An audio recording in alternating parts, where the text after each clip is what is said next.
అజ్ఞానం అహం భవతి, అజ్ఞానము చేత అహంకారముతో కూడిన నీ మూఢత్వ భక్తి వినాశాయ నరకం ధ్వంసప్రాప్తి, అది అంధత్వంలో కాల్చివేస్తుంది అని చతుర్వేద గ్రంథములు 108 ఉపనిషత్తులు బోధిస్తున్నాయి. కాబట్టి ప్రియమైన దేవుని ప్రజలారా గమనించండి, అజ్ఞానాన్ని వీడి జ్ఞానానుసారమైన భక్తి చేయాలి అన్న ఆలోచన నాలోనికి కలిగింది. ఈరోజు చాలామంది ప్రజలు చూడండి, మీ నైబర్స్ని కానీ, మీ స్నేహితులు కానీ, లేకపోతే మీ యొక్క కొలీగ్స్ని కానీ ఒక్కసారి మీరు అడిగి చూడండి, అన్యులైన వారిని, అమ్మ దర్శనానికి వెళ్ళావు కదా, అయ్యగారు ఏమిని దీవించారంటే ఏమి దీవించారో తెలియదు. ఏ శ్లోకం చదివారు, ఏ శ్లోకం చదివారు, మీరు ఏమైనా ఆస్వాదించబడ్డారంటే ఓం గీమ్ అన్నారండి అంతే. లేకపోతే అంటే ఏమి చేస్తున్నారో కూడా వాళ్ళు తెలియదు. కాబట్టి ప్రియమైన భక్తులారా, ఆ దినమైతే నాకు బైబిల్ గ్రంథం తెలియదు, ఈ దినం నాకు బైబిల్ గ్రంథం తెలుసు. బైబిల్ ఒక మాట నన్ను సూటిగా ఒక్కొక్కసారి గుచ్చుతూ ఉంటుంది. ఏంటో తెలుసమ్మా, చీకటిలో నడుచువాడు తాను ఎక్కడికి ప్రయాణం చేయుచున్నాడో వాడు ఎరిగడు. అజ్ఞానసారమైనటువంటి భక్తి చీకటికి సాదృశ్యం. ఆ చీకటిలో ప్రయాణం చేస్తున్నప్పుడు మన గమ్యం ఏంటో, మన మార్గం ఏంటో మనకు తెలియదు. దీన్ని గ్రహించిన నేను నా గమ్యం ఏమిటి, నా మార్గం ఏమిటి అన్న ఆలోచన నాలోనే కలిగాయి.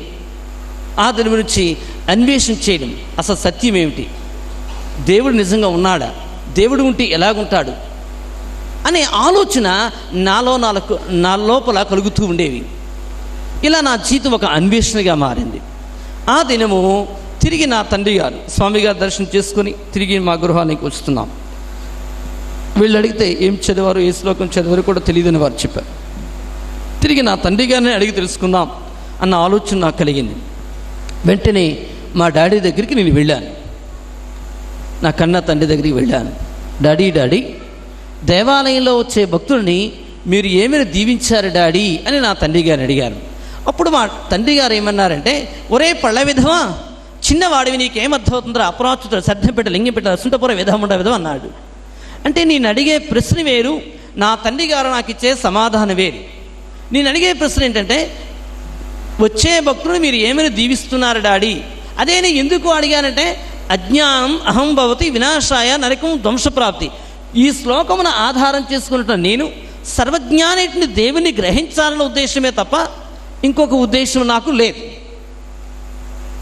అప్పుడు మా డాడీ గారు, ఊరే పళ్ళ విధ అపరాచుతుల సర్ధం పెట్ట నీకేం అర్థమవుతుందారా విధముండ విధవది అన్నారు.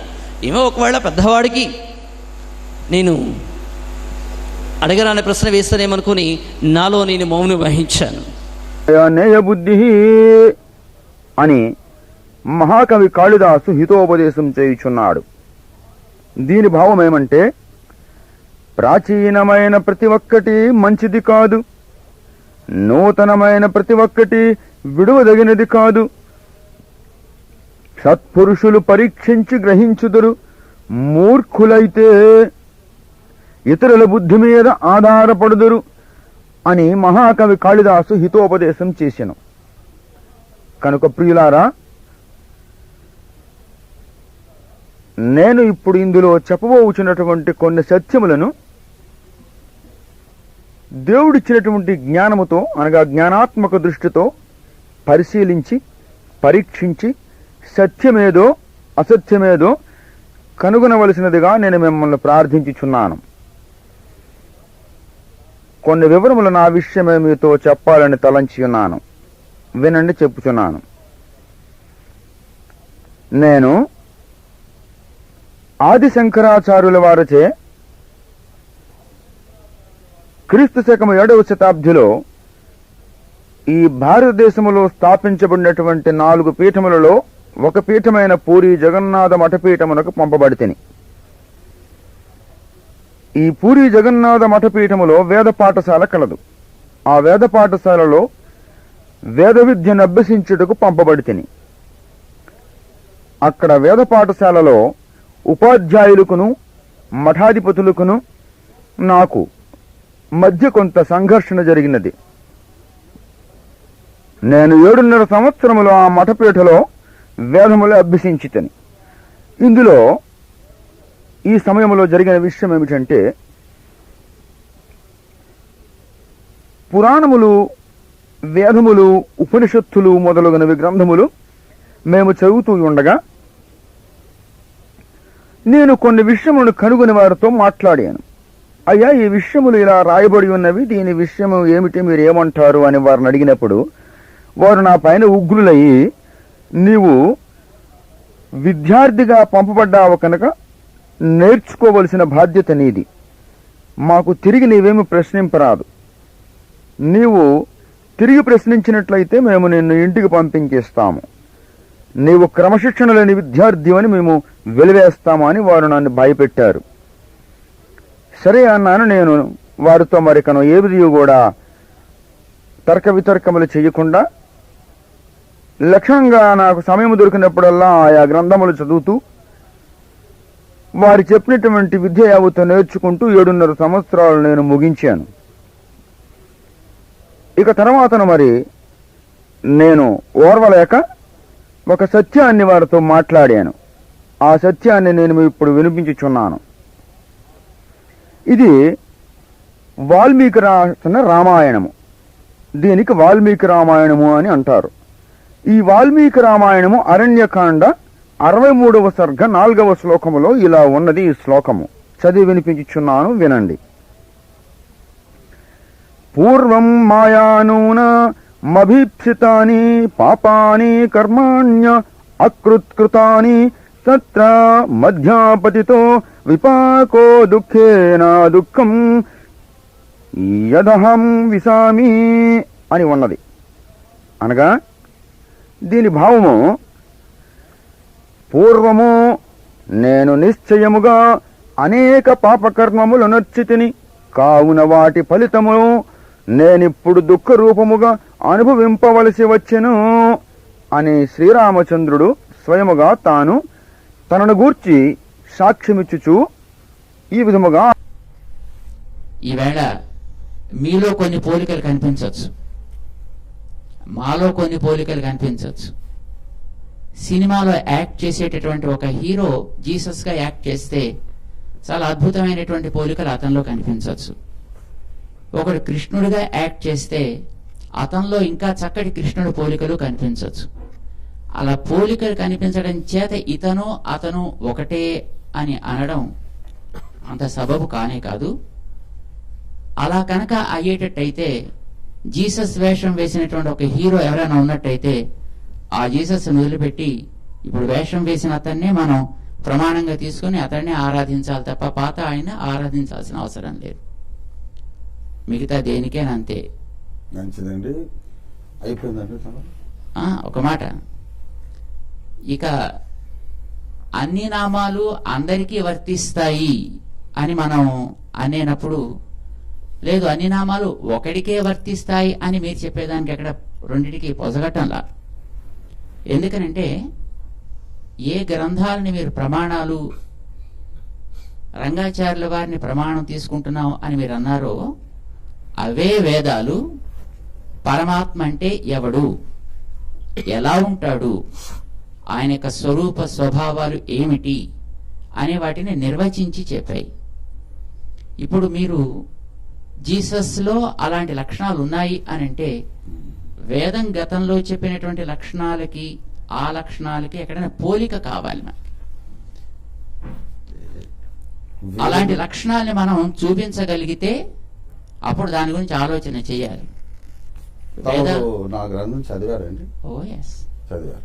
మరి అందులో పోలికలు బోల్డ్ రాశాను కదండి. అది చూడాలి కదా.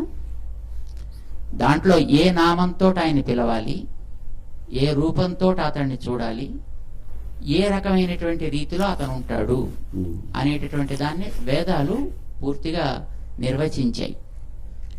సో అది ఒకటి మనం చెప్పాల్సి ఉంటుంది.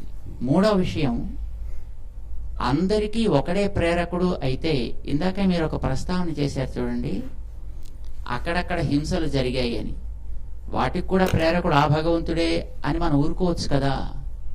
అది గీతకు మీరు చెప్పాల్సిన భాష్యం.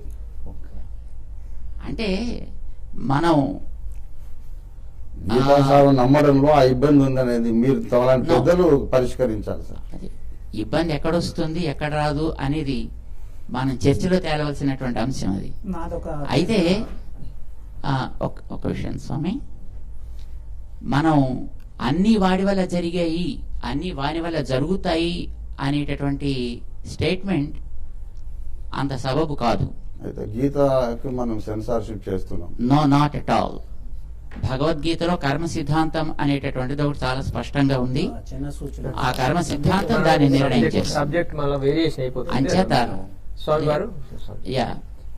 సబ్జెక్టు మనము హైందవ క్రైస్తవంలో వారు చెప్పినటువంటి వారికి వారి ఆధారాలు ఉన్నాయా లేవా అనేదే ప్రశ్న. సురేంద్ర గారు మాట్లాడుతున్నాం. ఇప్పుడు మీరు చేసినటువంటి ప్రస్తావన ప్రకారం ఇంతవరకు జరిగిన చర్చలో 2 విషయాలు మీరు స్పష్టం చేయాల్సి ఉంటుంది ఓఫీర్ గారు. అందులో మొదటిది,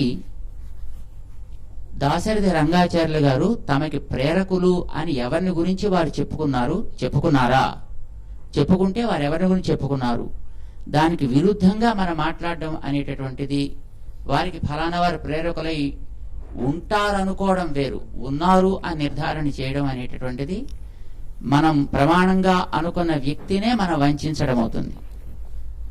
రెండవది, ఇప్పుడు ఇందాక వారు ప్రస్తావన చేసినట్టుగా ఆ ఈశ్వరుడు ఈ ఈశ్వరుడు ఒకడే అయినట్టయితే, అంటే దాంట్లో ప్రతిపాదన చేసినటువంటి ఆ వ్యక్తి ఈ వ్యక్తి ఒకడే కనుక అయినట్లయితే దానికి సారూప్య వైరూప్యాలు మనకి చూపించాల్సినటువంటి బాధ్యత ఉంటుంది.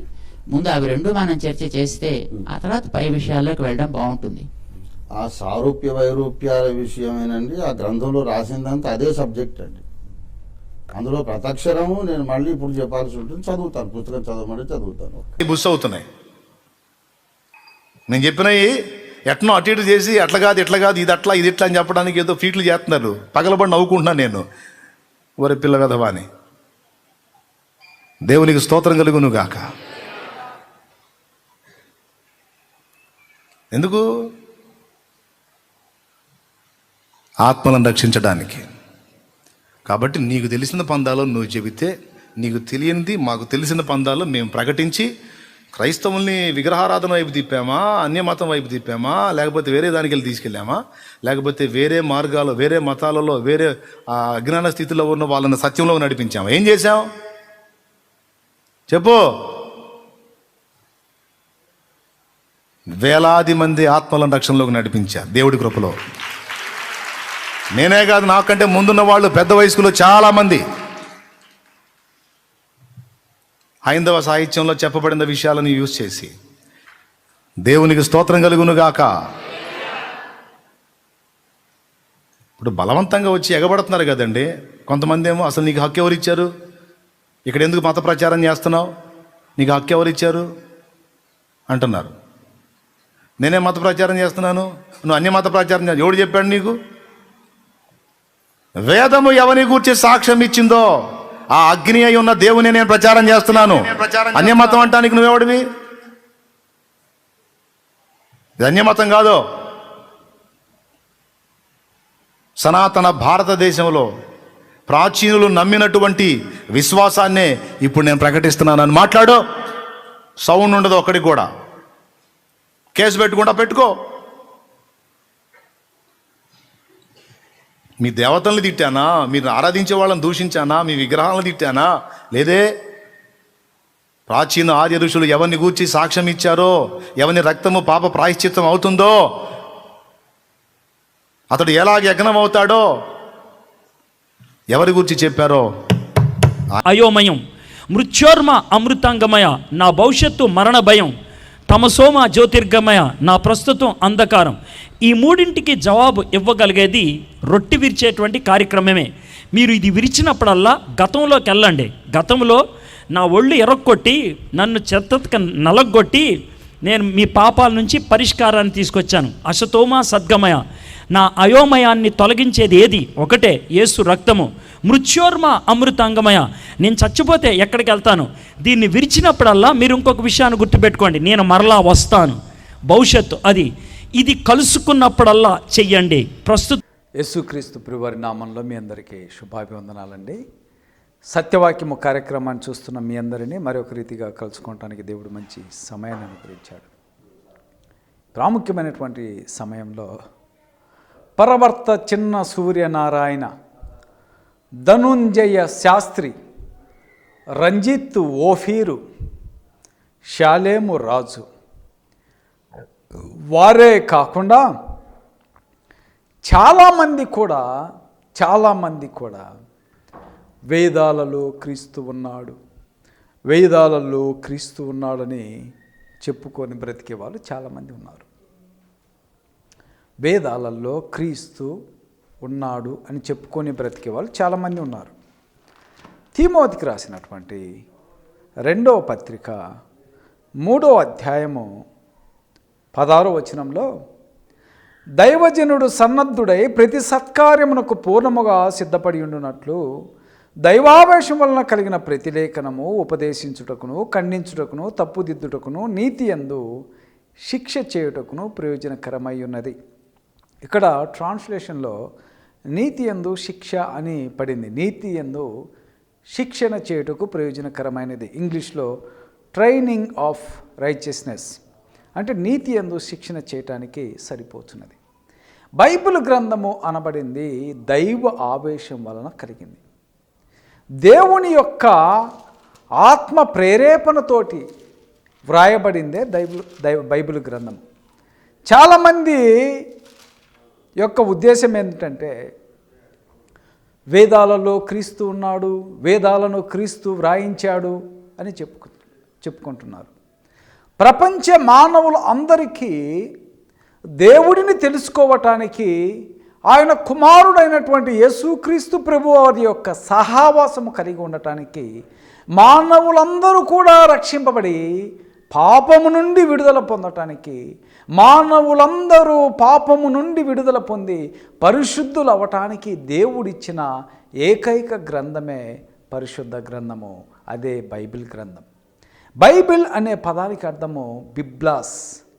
బిబ్లాస్ అనే గ్రీకు పదంలోంచి తర్జుమా చేయబడింది. బైబిల్ అంటే గ్రంథము లేక పుస్తకము అని అర్థము.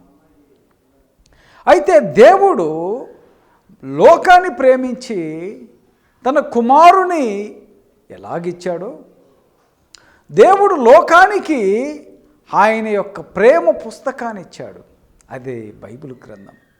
దేవుని యొక్క దేవత్వము, దేవుని యొక్క నిత్యత్వము, దేవుని యొక్క ప్రేమ, ఆయన యొక్క మహాశక్తి ఇవన్నీ కూడా మనకు తెలియాలంటే ఒక బైబిల్ గ్రంథంలో మాత్రమే దొరుకుతుంది. పేతురు రాసిన 2వ పత్రిక 1వ అధ్యాయం 20వ వచనంలో, ఒకడు తన ఊహను బట్టి చెప్పుట వలన లేఖనములో ఏ ప్రవచనము పుట్టదని మొదట గ్రహించుకొనవలెను. 21వ వచనంలో, ఏలయనగా ప్రవచనము ఎప్పుడు మనుషుని ఇచ్చను బట్టి కలుగలేదు గాని మనుషులు పరిశుద్ధాత్మ వలన ప్రేరేపింపబడిన వారై దేవుని మూలముగా పలికిరి. మనుషులు పరిశుద్ధాత్మ ప్రేరేపింపబడిన వారై దేవుని మూలముగా పలికిరి.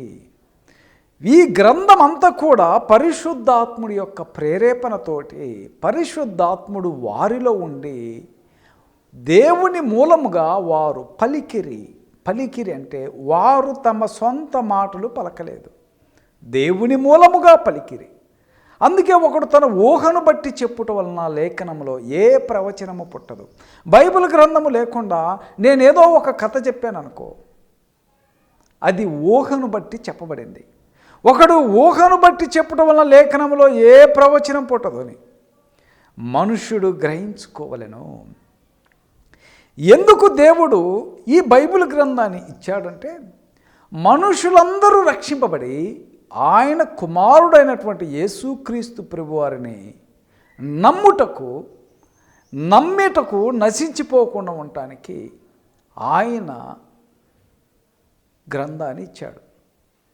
వేదాలలో క్రీస్తు ఉన్నాడు, వేదాలలో క్రీస్తు ఉన్నాడు. ఒక వ్యక్తి ఫోన్ చేశాడు, మాట్లాడుతుంటాడు. ఒక వ్యక్తి నేను చూసి ఆ వీడియో, యాదాలలో క్రీస్తు ఉన్నాడు, యాదాలలో క్రీస్తు ఉన్నాడు అంటున్నాడు. యాదాలు కదయ్యా, వేదాలు. అందుకే తెలుగే నువ్వు సరిగ్గా పలకటం నేర్చుకో. యాదాలలో క్రీస్తు ఉన్నాడు, యాదాలలో క్రీస్తు లేడా, యాదాలలో క్రీస్తు లేడా అని ఒక వ్యక్తి పలుకుతున్నాడు. ఉంటాడు పకోడి, ఆయన పేరు పకోడి. పకోడి మాట్లాడుతూ ఉన్నాడు. యాదాలట, యాదాలేందయ్యా యాదాలు? వేదాలు. వేదాలని పలకలేవు కానీ యాదాలలో క్రీస్తు ఉన్నాడట. యాదాలలో క్రీస్తు బైబిల్ గ్రంథంలో ఉన్నాడు. లోకంలో అనేక పుస్తకములు ఉన్నవి, అనేక గ్రంథములు ఉన్నవి, కానీ దేవుడు ఆ గ్రంథాలన్నిటిలో లేడు. ఎందుకంటే ఆ వాక్యమే దేవుడై ఉన్నాడు. ఒకవేళ వేదాలలో ఈయన క్రీస్తు ఉంటే వేదాలు పరిశుద్ధాత్మ ప్రేరేపణతో వ్రాయబడి ఉన్నాయా? యేసు క్రీస్తు అనే వేదాలలో ఎక్కడైనా ఉందా? కొంతమంది అంటారండి, రాముని పోలిక యేసుక్రీస్తు అంటారు. రంజిత్ తోఫీర్ గారు అంటారు, రాముని పోలికలో క్రీస్తులో చూశాను,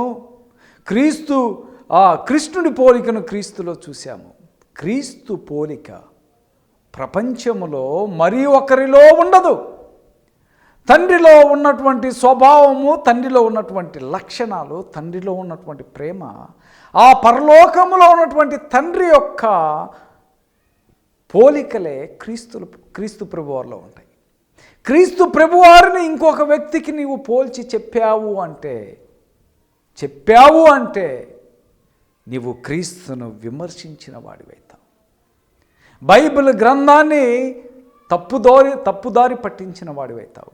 వేదాలలో క్రీస్తు లేడు.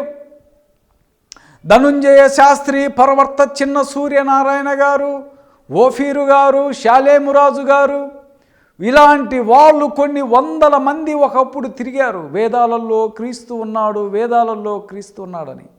వాళ్ళు చివరికి హైందవులు అడ్డం తిరిగారు. అయ్యా, వేదాలలో ఎక్కడైనా యేసు క్రీస్తు అని చూపించయ్యా అని అడిగారు. లేదు, సౌండ్ లేదు. ఏమైంది? దేవుడు బైబిల్లో ఉన్నాడు. ప్రతి మానవుడికి రక్షణ బైబిల్ ద్వారా, ప్రతి మానవుడిని దేవుడు ఆశీర్వదించేది బైబిల్ ద్వారా, ప్రతి మానవుడిని తీర్పు తీర్చేది బైబిల్ ద్వారా, ఆత్మ సంబంధమైన ఆశీర్వాదములు బైబిల్ ద్వారా. బైబిల్ దేవుని యొక్క వాక్యము, దేవుడై ఉన్నాడు. ఈ బైబిల్ గ్రంథము కాకుండా నేను వేదాలలో క్రీస్తు ఉన్నాడు, రామాయణములో క్రీస్తు ఉన్నాడు, ఖురానులో క్రీస్తు ఉన్నాడు. ఎందుకుంటాడయ్యా అక్కడ క్రీస్తు ఉండకూడని స్థలంలో ఆయన ఉండడు. క్రీస్తు పరిశుద్ధ గ్రంథంలో ఉంటాడు, బైబిల్ గ్రంథంలో ఉంటాడని బైబిల్ చెబుతుంటే వీరట వేదాలలో ఉన్నాడట.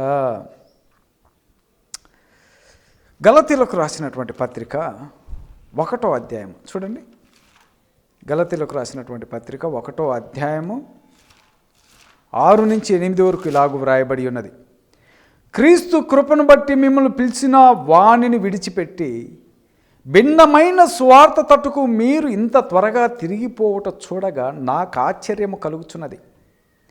అది మరి ఒక స్వార్థ కాదు గాని క్రీస్తు స్వార్థను చెరుపగోరి మిమ్ములను కలవరపరుచువారు కొందరున్నారు. క్రీస్తు స్వార్థను చెరుపగోరి మిమ్ములను కలవరపరుచువారు కొందరున్నారు. వీళ్ళే. ఒకప్పుడు ధనుంజయ శాస్త్రి ఉండేవాడు. ధనుంజయ శాస్త్రి డేవిడ్ పాలు అడిగాడు. డేవిడ్ పాలు గురించి తెలుసా అని అడగండి, ధనుంజయ శాస్త్రికి తెలుసో లేదో. ధనుంజయ శాస్త్రి అబద్ధాలు చెప్పాడు. పరవర్త చిన్న సూర్యనారాయణ మహామాయగాడు, వేషగాడు. యజ్ఞాలు చేస్తాడట, హోమాలు చేస్తాడట. ఆ గర్భగుడిలో ఉంటే గర్భగుడిలోనికి ఒక వెలుగొచ్చి ఆ తాళాన్ని పగలగొట్టి చిన్న సూర్యనారాయణ రా అని బయటికి పిలిచాడట. గర్భము సంచిట తెరవబడిందంట. అప్పుడు ఈయన జంజం వేసుకొని బయటకు వచ్చి ఇలా ప్రార్థన చేశాడు. ఎన్ని కట్టుకథలు. ఈయన పౌలు యొక్క సాక్ష్యాన్ని ఈయనకు మలుచుకుంటాడు. పరవర్త చిన్న సూర్యనారాయణ వేదాలలో క్రీస్తు ఉన్నాడు. ఎక్కడున్నాడండి? ఆ వేదాలు ఏదో వీళ్ళు చాలామంది ఉన్నారు. అసతోమ సద్గమయ తమసోమ జ్యోతిర్గమయ ఈ శ్లోకాన్ని చదువుతాడు. కుంటం ఉన్నాడు. కుంటానికి బైబిల్ తెలియదు. మీరు కుంటం మాటలు విని గుంటలో పడద్దు. ఈయన కూడా ఇదే చదువుతాడు. ఇంకొకడు ఉండే ఎచ్చుల జాన్ వెస్లీ తమ్ముడు పాలిమానియలు, ఈయన కూడా అసతోమ సద్గమయ తమసోమ జ్యోతిర్గమయ. ఓహో, ఇదంతా ఏదో వేదాలు చదివినట్టు ఆ వేదాలు మొత్తం చదివి కనుగొని ఆ మొత్తం తొవ్వి ఈ శ్లోకం పట్టుకోరు. ఈ శ్లోకానికి భావం ఇదంట, అది క్రీస్తు గురించి రాయబడిందా? ఇవన్నీ మాయమాటలు, మీరు నమ్మద్దు. బైబిల్ చదువుతుంది చూడండి. సువార్తను చెరుపుగోరి మిమ్మల్ని కలవరపరుచువారు కొందరున్నారు. వీరు మీకు అబద్ధాలు చెప్పి వేదాలలో క్రీస్తు ఉన్నాడు, ఒకడికి వేదాలని పలకటానికి చేతగాక యాదాలలో క్రీస్తు ఉన్నాడు, యాదాలలో క్రీస్తు ఉన్నాడు అని చెబుతున్నాడు. ఈ మధ్య యాదాలలో లేడు, వేదాలలో లేడు, క్రీస్తు బైబిల్లో ఉన్నాడు. 8వ వచనంలో, మేము మీకు ప్రకటించిన సువార్తగాక మరి యొక్క సువార్తను మేమైనను పరలోకంలో నుండి వచ్చిన యొక్క దూతైనను మీకు ప్రకటించిన ఎలా అతడు శాపగ్రస్తుడు. మేము ప్రకటించిన సువార్తగాక మరి యొక్క సువార్త, అది మేమైనను పరలోకములో నుండి వచ్చిన యొక్క దూతైనను ప్రకటిస్తే ఏమవుతాడటోడు? శాపగ్రస్తుడవునుగాక అని బైబిల్ గ్రంథం చెబుతుంది. మనుషులందరూ రక్షింపబడటానికి దేవుడు అనుగ్రహించినటువంటి బైబిల్ గ్రంథాన్ని చదివి బైబిల్ గ్రంథము ద్వారా దేవుడు సువార్త ప్రకటింపబడాలి. ఆ సువార్త వినాలి, విశ్వసించాలి, మారు మనసు పొందాలి, ఒప్పుకోవాలి, బాప్తీసం పొందాలి. వారు మాత్రమే క్రైస్తవులు అనబడతారు, వారు మాత్రమే క్రైస్తవులుగా పిలువబడతారు. పరవర్త చిన్న సూర్యనారాయణ అంటాడు, ఏమంటాడంటే, నేను వేదాలు చదివి వేదాలలో క్రీస్తుని తెలుసుకొని వచ్చాను. అంత ఫేక్. అపోస్తుల కార్యం 2వ అధ్యాయం 38వ వచనంలో, మీరు సిలువ వేసిన ఈ యేసును దేవుడు క్రీస్తుగాను ప్రభుగాను నియమించాడు. ఒకడు క్రైస్తవుడు కావాలంటే సువార్త వినమంటే, సువార్త ద్వారా కాకుండా ఇంకొక ద్వారా ఎవడైనా క్రైస్తవుడు అయ్యాడు అంటే వాడు అబద్ధికుడు, బైబిల్ మాత్రం అబద్ధము కాదు. ఇది సత్యం. చూడండి మీరు బైబిల్ గ్రంథంలో మరి ఒక లేఖనం చూడండి. తెస్సలోనీయులకు రాసిన 2వ పత్రిక 2వ అధ్యాయం 14వ వచనంలో, మీరిలాగూ రక్షింపబడి మన ప్రభు అయిన యేసు క్రీస్తు యొక్క మహిమను పొందవలెనని ఆయన మా సువార్త వలన మిమ్మలను పిలిచాను.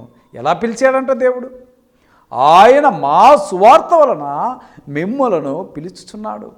దేవుడు లోకంలో ఉన్నటువంటి ప్రజలందరినీ, పాపంలో జీవించేటువంటి ప్రజలందరినీ ఎలా పిలుస్తున్నాడు? పరవర్త చిన్న సూర్యనారాయణకి ఒక ఎలుగుబోయి గర్భగుడిలో ఆ గర్భము తగలబడి ఇనుమంతా కరిగిపోయి ఆ వెలుగులో మాట్లాడాడట. ఆ వెలుగులో అంటే దేవుడు నీకు ఒక మాట, నాకు ఒక మాట, ఇంకొకరికి మాట. అంటే దేవుడు గ్రంథంలో వ్రాయబడినటువంటి మాటలు అబద్ధమా? దేవుడు టైంపాస్ కోసము ఈ యొక్క గ్రంథాన్ని వ్రాయించాడా? కాదు. చూసారా, దేవుడు మిమ్మల్ని ఆయన మా సువార్త వలన మిమ్మల్ని పిలిచాను. ఎలా పిలిచాడండి? దేవుడు ప్రతి మానవుడిని సువార్త ద్వారా పిలుచుచున్నాడు. కొరింథీయులకు రాసిన 2వ పత్రిక 4వ అధ్యాయం 3వ వచనంలో, మా సువార్త మరుగు చేయబడని ఎడల నశించుచున్న వారి విషయంలోనే మరుగు చేయబడి ఉన్నది. చూసారా, మా సువార్త మరుగు చేయబడిన ఎడల నశించుచున్న వారి విషయంలోనే మరుగు చేయబడి ఉన్నది. కానీ మేము సువార్తను ప్రకటించుచున్నామంటున్నాడు. కొరింథీయులకు రాసిన 1వ పత్రిక 1వ అధ్యాయం 18వ వచనంలో, సిలువను గూర్చిన వార్త నశించు వారికి వెరితనము కానీ రక్షింపబడుచున్న మనకు దేవుని శక్తి అయి ఉన్నది. చూసారా, దేవుని శక్తి సువార్త. పౌల్ అంటాడు, apostle Paul, I'm not ashamed the gospel of Christ, it is the power of God. దేవుని యొక్క శక్తి అయి ఉన్నది. దేవుని యొక్క శక్తి సువార్త. ఆ సువార్త ద్వారా ప్రతి మానవుడు రక్షింపబడాలి. ప్రభు అంటాడు, మీరు సర్వలోకానికి వెళ్ళి సర్వ సృష్టికి సువార్త ప్రకటించుడి. సువార్త అంటే ఏంటి? క్రీస్తు యొక్క మరణ సమాధి పునరుత్థానము సువార్త. నశించు వారికి వెరితనము రక్షింపబడుచున్న మనకు దేవుని శక్తి అంటే, వీరు వ్యాధాలలో క్రీస్తు ఉన్నాడు, యాధాలలో క్రీస్తు ఉన్నాడని ప్రజలను యాధాలు చెబుతారట. యాధాలు. రోమా పత్రిక 1వ అధ్యాయం 16వ వచనంలో, సువార్తను గూర్చి నేను సిగ్గుపడువాడను కాను, ఏలయనగా నమ్ము ప్రతివానికి, మొదట యూదునికి గ్రీసు దేశస్థునికి కూడా రక్షణ కలుగ చేయుటకు అది దేవుని శక్తి అయి ఉన్నది. ఏమై ఉన్నది? రక్షణ కలుగు చేయుటకు దేవుని శక్తి అయి ఉన్నది. ప్రతి మానవుడికి రక్షణ కలగటానికి సువార్త అనబడినది దేవుని శక్తి అయి ఉన్నది. కానీ వీరంటారు వేదాలు చదివి ఆ యాధాలలో క్రీస్తును కనుగొన్నారట. వీళ్ళు ఆ యాధాలలో క్రీస్తును కనుగొని వీళ్ళు మహాజ్ఞానులట. మహాజ్ఞానాన్ని యాధాలలో నుంచి చెబుతున్నారంట. ఆ పలకటం కూడా సరిగ్గా రాదండి. వేదాలని పలకటానికి చేత కాక యాధాలని పలుకుతున్న వీళ్ళు చదివారట. నేను చూసా చాలామంది, కొంతమంది వీడియోస్, వాళ్ళు పలికే విధానమే యాదాలు అంటుంటే నాకు ఆశ్చర్యం కలిగింది. యాదాలని పలకటం ఏంటయ్యా? వేదాలని పలకలేవు. వేదాలని పలకలేని నీవు ఈ వేదాలు ఎప్పుడు చదివావు నువ్వు అంటే నువ్వు అపనమ్మకస్తుడి. బైబిల్ గ్రంథాన్ని నమ్మలేదు. క్రీస్తును కనుగొనటానికి, క్రీస్తును తెలుసుకోవటానికి, క్రీస్తు దగ్గరికి రావటానికి, క్రీస్తు ప్రభు వారి యొక్క సారూప్యము కలిగి ఉండటానికి దేవుడిచ్చిన గ్రంథమే పరిశుద్ధ గ్రంథము. అది బైబిల్ గ్రంథము. సహోదరులారా, రంజిత్ ఓఫీర్ గారు చెప్పినట్టు కృష్ణుడి లక్షణాలు క్రీస్తులో ఉన్నాయి, రాముడి లక్షణాలు క్రీస్తులో ఉన్నాయి. అవన్నీ కూడా అబద్ధం. ఈ షాలేము రాజు గారు అన్యజనులకు వేదాలు చెప్పి అనేకులను క్రైస్తవులు చేశారట. బైబిల్ గ్రంథంలో మొదటి శతాబ్దంలో పౌలు గారి యొక్క మొదటి ప్రయాణములో ఆయన వారికి ఏమని చెప్పాడు? క్రీస్తు యొక్క మరణ సమాధి పునరుత్థానమును ప్రకటించాడు. వీరు వేరే ఒక గ్రంథాలు కూడా ఉన్నాయి, వాళ్ళన్నీ తీసుకొచ్చి కాల్చివేశారు. అక్కడ వ్రాయబడిన గ్రంథం క్రొత్త నిబంధన, పాత నిబంధనలోనే అనేక గ్రంథాలు ఉన్నాయి. ఆ గ్రంథాలనే దేవుడు పలకద్దన్నాడు. యాసారు గ్రంథం ఒకటి ఉంది, 3వ దినవృత్తాంతాల గ్రంథము, 4వ దినవృత్తాంతాల గ్రంథము, 3వ రాజుల గ్రంథము, 4వ రాజుల గ్రంథము, యుద్ధ గ్రంథములు, ఇలాంటి బైబిల్లో గ్రంథాలు చాలా ఉంటే దేవుడు వాటిని అనుమతించలేదు. ఇవ్వబడిన ఈ గ్రంథాన్ని దేవుడు అనుమతిస్తే వీరు ఇంకొక గ్రంథాల్లో క్రీస్తున్నాడని అబద్ధం చెప్పుచున్నాడు. దయచేసి సహోదరులారా, క్రీస్తు బైబిల్లో ఉన్నాడని, వేదాలలో క్రీస్తు లేడు. ఎందుకంటే ప్రతి మానవుడు రక్షింపబడడానికి దేవుడు ఇచ్చినటువంటిది బైబిల్ అని సత్యం తెలుసుకోండి. సత్యవాక్యం నేర్చుకోవాలని ప్రభు పేరట తెలియజేస్తున్నాను. అందరికీ వందనములు.